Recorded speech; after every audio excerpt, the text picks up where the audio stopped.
Hey Fresno, what time is it? It's time to stir it up! Welcome to Stir It Up, a weekly program produced by a collective of local activist organizations in Fresno. Please join us as we educate, agitate, and pontificate. And good afternoon. This is Richard Stone with the Fresno Center for Nonviolence segment of Stir It Up, a second Wednesday every month. And today I'm very pleased to have with us two guests from Gay Central Valley. They're nodding, I got it right. Chris Jarvis and Kaylia Metcalfe. Good afternoon. Hi. Good afternoon. And we'll be with them in just a second to talk about the recent Pride Festival and about the community center that they're involved with. But first, I just want to give you a quick reminder that the center has its movie presentation this evening at 7 p.m. with a potluck at 6:30. And tonight our film is A Dream in Doubt, which is about the impact on the Sikh community after 9/11. Not a well-known subject, so please go out and find out about it. Okay, Kaylia and Chris, why don't we start off first with just a little bit about yourselves. Kaylia, who are you? Where are you from? How did you get to Fresno? And how did you get hooked up with Gay Central Valley? Okay, great. Yeah, I'm relatively new to Fresno. I've only been here for a handful of months. I met somebody at a shindig at somebody else's apartment and was invited to take part of a panel dealing with sexual stratification and gender identity. And through that, I made a couple other connections. I was eventually asked to be a writer for gayfresno.com, and now I'm a pretty regular volunteer at Gay Central Valley and helping at the LGBT Community Center here in Fresno, right here in the Tower District. Is this kind of new to you to be a gay activist, or is this? Oh no, I've brought more than half of my life I've spent being an activist of one sort or another, and actually the LGBT was one of the first areas in which my activism bone got tickled, and so I feel very at home in the community. I was active at the Billy DeFrank Center in San Jose and the Diversity Center in Santa Cruz, so this is just kind of a natural place. Okay, well, welcome to the Valley. We need you. Okay, and Chris, what about you? I'm actually a native of Fresno. I got involved with Gay Central Valley, which was then Gay Fresno, in 2005, so almost 7 years now. We initially were just a group of not-for-profit websites, and in 2009 we became an official 501c3 nonprofit, and then at the beginning of this year in January we opened the Fresno LGBT Community Center here in the Tower District. Okay, well, I need to say before we go any further that we're pre-recording this show, so we cannot take call-ins, but please listen. We just finished the annual Pride Festival, Parade and Festival. Do you have any reflections on it? Do you think it was successful? It was really successful, especially considering I've been going to Pride festivals in Fresno since 90 or 91, and I've never seen it rain, and it rained the entire day. It rained during the setup of the floats, it rained during the parade, it rained during the festival, but considering that, we usually get for Pride about 3,000 to 3,500 people. We got anywhere from 2,000 to 2,500 people this year, so considering the situation, it was very successful. It's the 21st annual Pride Parade. And it happens every first weekend in June every year. They were a little short financially this year. The economy had a play in that. Groups in general are finding it difficult now to get funding because people are trying to figure out where to put their dollars. So actually the festival was free this year. At the last second they decided that it would be free, which I think helped motivate people to go to the festival. The festival was a big success. It turns out we may need to modify it next year where it might be a smaller festival.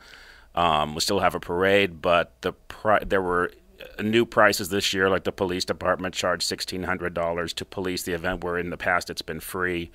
And there were other additional charges that came up. So with the economy, donations are down. So it may need to be modified next year, but it'll still happen. Okay. Kaylia, what did you like best about it? Well, I really like the diversity of the people here at the Fresno Pride. I have been involved, like I said, San Jose, San Francisco, Santa Cruz, and you tend to see the same sorts of people.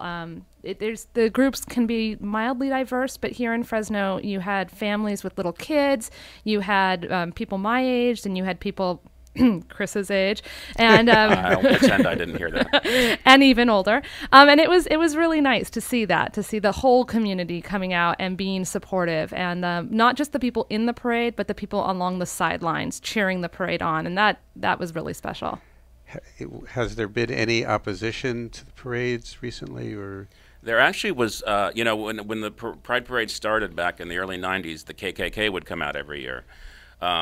And I actually remember the first Pride, the KKK was there in full robes, and my partner at the time went over and pulled off one of the hoods of one of the KKK people and started a ruckus. And they were there the first year, second year, and by the third year they were out of their robes. They were still there, but they weren't very vocal.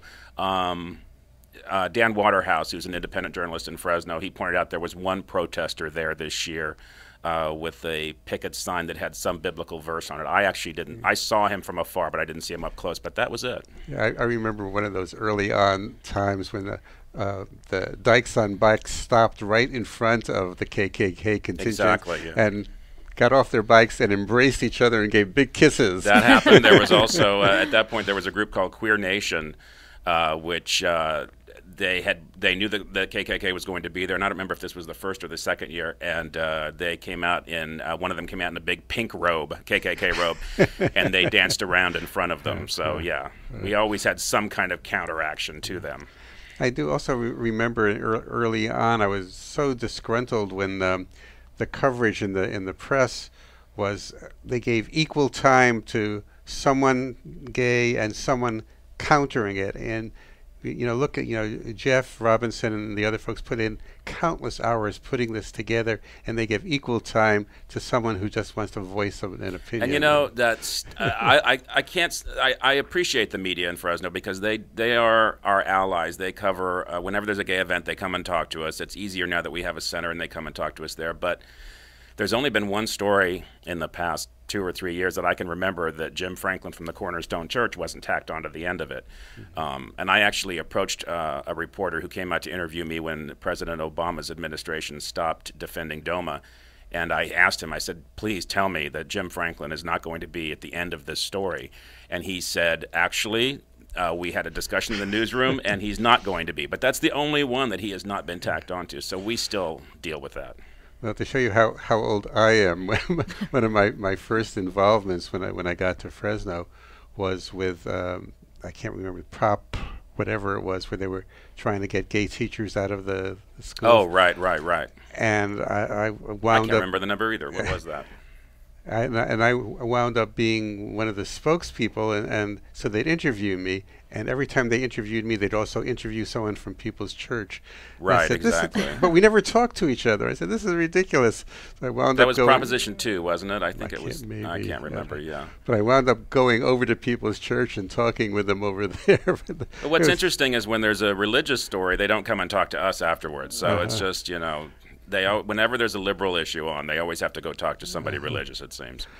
Okay, Kaylia, why don't you tell us a little bit about Gay Central Valley? What you folks up to? Oh, okay. Well, my involvement with Gay Central Valley is through gayfresno.com. They have other websites as well, and they're just kind of a blog, basically a place for people to get information and connect to one another in the community as an online presence. And then more specifically, the new LGBT Center right here in Fresno, here in the Tower District, that Gay Central Valley has set up. It should be more specific. Where in the Tower District? Ah, yes. Okay. 1055 North Van Ness. Is it And North Van Ness or just Van Ness? North Van Ness, North Suite Van Ness. C. Suite C. In the Van Ness Towers. And that's just It's about south, a block and a half south of Olive. And that's the same complex where Metro Ministry is. Correct. Yes. Yeah, okay. Yeah, and the center's open 5 to 6 days a week. We're still working out our hours of availability, but Usually there's somebody there for specifically, I'm there every Thursday, noon to 5. Come on by, visit. And basically it's there. We have a lounge area with a lending library of VHS, DVDs, books, magazines, newspapers, community link, etc. And then there's just a workroom. There's a free Wi-Fi computer there for people to have access to, and just a place for connection and community. We're going to have a lot of events coming up. And that's the really exciting thing, is that now that we have this physical space and we can have groups like Trans in Motion come in and have a physical place for them to have their meetings. And we can also do things that aren't group specific, but that are community specific. So for example, there's an anthology that's being put together right now of people's coming out stories. And it's a great program, and we're asking people to submit through the summer, and we're going to have 2 different days, writing workshop days. So you can come in. If you don't have access to the internet at home, you can submit your story right then. You can get creative insight, grammatical help from some grad students and some writer group leaders, just as a way of keeping the community together. And that's just the tip of the iceberg. There's a lot of things planned. What are the plans with the anthology? What shape is it going to take? Do you know yet? Yeah, it'll be a printed anthology, and we want it basically to have it accessible in all the libraries, not only on campus libraries, on all the different junior highs and high schools and colleges here in Fresno, but also in the public library system, so that LGBT youth can see that other people have had the same issues that they're having, but they were able to come out. And stories basically of hope. And you don't have to be LGBT to contribute to the anthology, but basically we want to have an idea of how people's coming out, either yourselves or someone you know or who you're close to, has affected you, and kind of how that came out and how it worked out for them.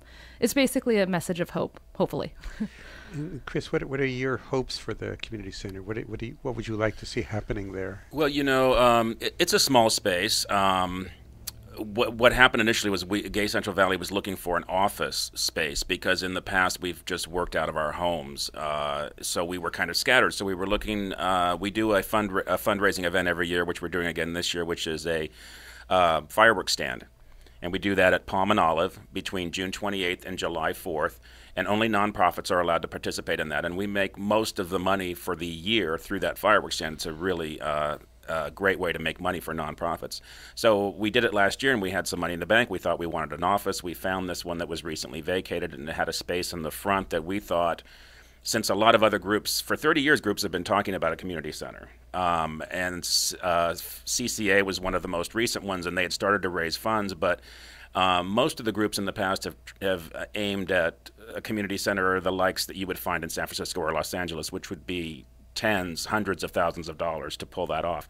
So we've seen a lot of groups struggle and fail at it, and we wanted to have some starting point. So when we found this office that had the space out front, we said, let's make it a fledgling community center. It's not something where we can have, physicians and swimming pools and the kinds of things other community centers may have, but it's a start. So what we're doing now, as Kaylia mentioned, is we're trying to have monthly events, social events. We've had some workshops. We've had an art workshop, the writing workshop she's discussing. We have several groups that hold their monthly meetings in our space. Even on days when we're not available, we still go down and open the office for them. So what we really want it to be is a place where the entire community can come together. In other words, we're providing the space for them to make it what they want to make it also.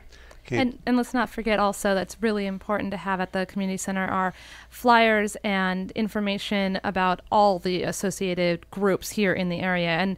And for me specifically, it's been really nice while I'm there. The people who tend to come in, it's been people who are new to the area, and they come to an LGBT community center seeking guidance, how to get involved, information about other groups and organizations, and this is like a one-stop shopping ability for that. And of course, we've got, supplies and art supplies and condoms and rainbow bracelets and the whole kit and caboodle there. Okay, do you have in your head, for example, like what might be happening next week? What would a week look like? Well, right now we're open Mondays, Wednesdays, Thursdays, Fridays, Saturdays, and Sundays. So every day but Tuesday. Every day but Tuesday right now. Now we're going to we have a board meeting today where we're going to be firming up the hours, but generally it's about noon to 5 every day. Sunday it's earlier in the day. It's a 9 to 12, and there's coffee and donuts provided. While we don't have right now, the events that we have now are like on a monthly basis. We just had an art event. So toward the end of the month, we'll have another event. We only opened in January, so it's just getting started. We're putting feelers out there for groups that want to have their own events there. We're going to be having a kind of a yard sale this summer where a lot of items that have been donated we'll have in the parking lot, and people can come by and purchase them, and the money will go toward Gay Central Valley and its efforts. So we're slowly growing and expanding, and we urge any groups that are interested in utilizing the space for what they need it to come and talk to us. Okay, we're going to take a brief break for the community calendar now, and we'll be back with Kaylia and Chris from Gay Central Fresno in just a